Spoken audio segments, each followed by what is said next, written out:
میں minister for education care taker government میں ہوں اور میرے ساتھ تشریف رکھتے ہیں جناب ڈاکٹر جاوید اکرم صاحب منسٹر فار ہیلتھ، جناب عامر میر صاحب minister for information and the local government, and Syed Asfar Ali Nasir صاحب منسٹر فار ہاؤسنگ.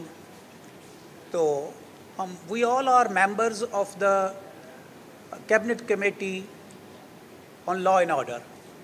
یہ ہم 4 ارکان پر مشتمل کیبنٹ کمیٹی ہے، اور آج کیبنٹ کمیٹی کے تمام ارکان فیصلہ آباد آئے تھے کہ آئندہ آنے والے محرم الحرام کے حوالے سے انتظامات کا جائزہ لیا جا سکے اور امن و امان کو برقرار رکھنے کے لیے مزید جن اقدامات کی ضرورت ہیں ان اقدامات کو اٹھایا جا سکے.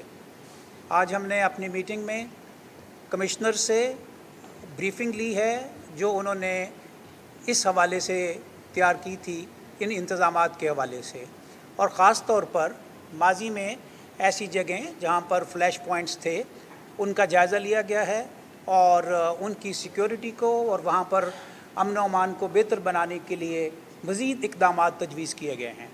اور اس حوالے سے لا انفورسمنٹ ایجنسیز اور district administration and divisional administration کو سینسٹائز کیا گیا ہے کہ اس ماہ مبارک کے اندر ہماری پریپیئرنس اور ہماری الرٹنس جو ہے ایٹ دا آپٹیمم لیول ہونی چاہیے.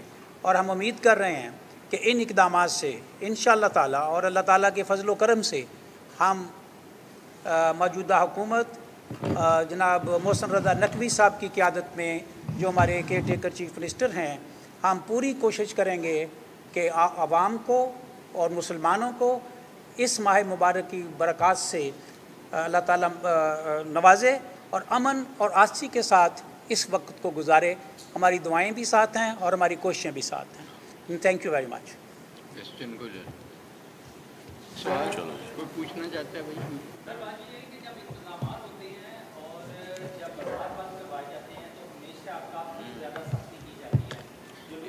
واپس نہیں آئے گا.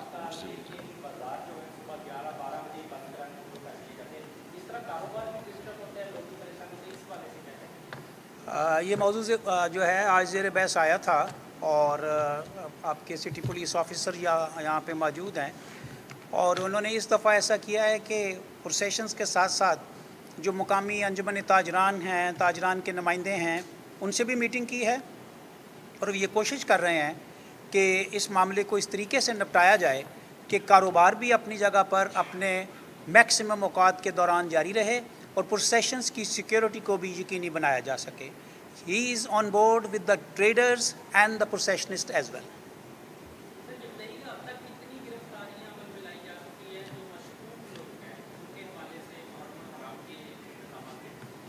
جی کوئی ہے بھی گرفتاری؟ پریونٹیو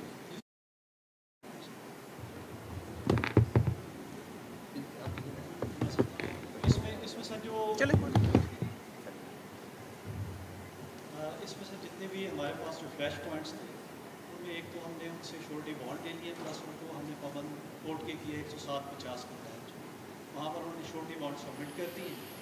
اور جہاں تک جو کامبنگ آپریشن اور سرچ آپریشن کی بات ہے وہ ڈیلی کی بیسس پہ چل رہے ہیں، اور خاص طور پہ ہم کرایہ داران اور جو آؤٹ سائڈ سے ٹریولر آئے ہوئے ہیں ان کو ہم چیک کر رہے ہیں، اور یہ کنٹینیوس پروسیس رہے گا 10 محرم تک یہ چلتا ہے. Thank you. جی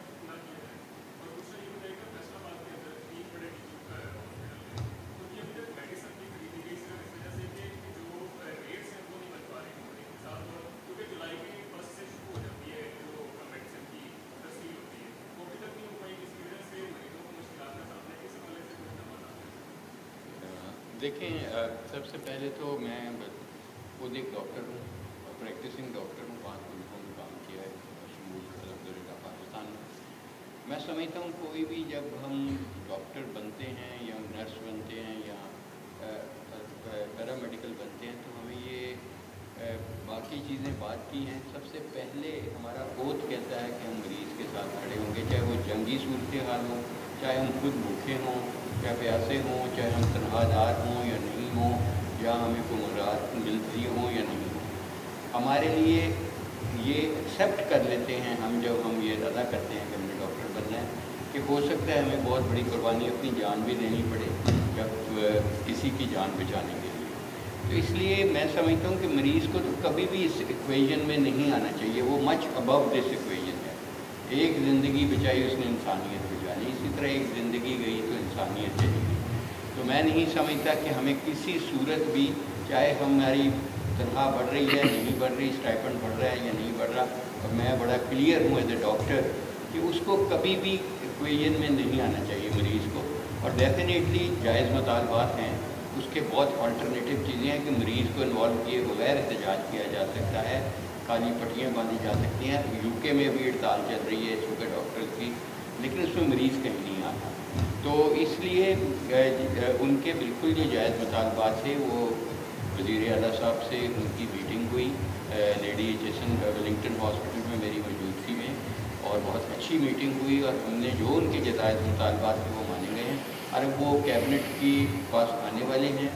اس میں ان کے وہ معاملہ تھا KPIs کا اور انڈیکسیشن کا، HPA کا، اور تیسرا ان کا ایک قانون بننا ہے تھا جو آرڈیننس اختیار ہے، اور اگلی دفعہ کیبنٹ میں آ جائے گا، اور وہ بھیج دیں گے جس میں ہیلتھ پروٹیکشن کا ذکر ہے. جہاں تک آپ کی پرچیز کا تعلق ہے، دیکھیں پاکستان ایکسٹرا آرڈنری حالات سے گزر رہا ہے معاشی طور پہ. اللہ تعالیٰ کرے کہ کچھ بہتری شروع ہوئی ہے، اللہ کرے یہ کنٹینیو کرے اور بہتری ہو. دوائیں پاکستان کی میں کوئی مینوفیکچرنگ کمپنی نہیں ہے، چاہے کہنے کو 337 کمپنی ہیں، لیکن وہ ساری امپورٹ بیسڈ ہیں. ہم بڑے کنٹینر میں کوئی دوائی لاتے ہیں، اس کو چھوٹے میں پیک کر کے کہہ دیتے ہیں میڈ ان پاکستان. ہمارا انحصار امپورٹڈ آئٹمز ڈالر کی پیرٹی روپی پہ بہت ہے. کمپنیز کے لیے بہت مشکل ہو رہی ہے بیکاز پرائسز کنٹرول ہیں، اس لیے ایکسٹرا آرڈنری سچویشن ہے. لیکن الحمدللہ میں یہاں پہ یہ بتاؤں کہ ہم نے اس کو جیسے بھی کر رہے ہیں. ہم نے ہاسپٹلس کو کہا کہ وہ خود LC کھول لیں، امپورٹ کر لیں. ان کو بینک آف پنجاب سے مارجن دے دیا گیا ہے ان لمیٹڈ زیرو پہ کہ وہ جو مرضی کریں. ہم چاہتے ہیں کہ ہاسپٹلس خود اپنے مسائل کو خود ایڈریس کریں. ان کو اتنا امپاور کر دیا گیا، ان کے بورڈز کو فائنینشیل پاورز بھی ہیں. اگر کوئی نہیں کر رہا تو وہ غلط کر رہا ہے. ڈاکٹر کے بعد دوائی بہت ضروری ہے علاج کے لیے، اور انشاءاللہ اگر کوئی ایسا ہماری آئے گا ہمارے مشاہدے میں تو ہم ڈیفینیٹلی اس پہ ایکشن لیں گے. تھینک یو جی. عامر میر صاحب کے بغیر پریس کانفرنس کمپلیٹ ہی نہیں ہو سکتی. آپ کی برادری ہے سر.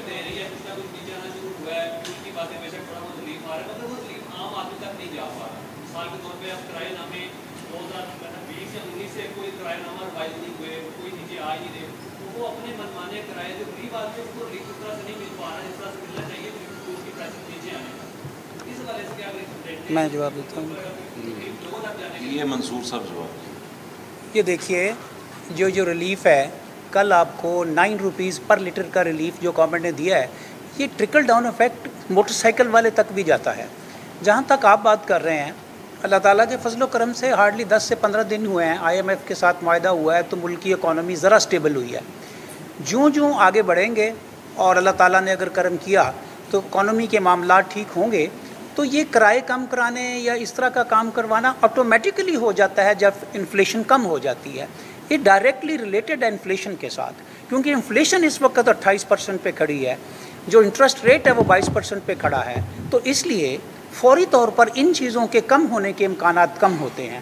لیکن ہم آپ کو یقین دلا رہے ہیں، حالانکہ یہ ہمارا مینڈیٹ نہیں تھا، فیڈرل گورنمنٹ نے 1 دن کے اندر 9 روپے لیٹر پیٹرول کی پرائس میں کمی کی ہے. تو ہمیں لگتا ہے کہ اس طرح کے اقدامات سے انشاءاللہ تعالی آئندہ آنے والے دنوں میں مزید بہتری آئے گی اور اس کا ٹرکل ڈاؤن افیکٹ ہر لیول پہ جائے گا. لو جی. سب تو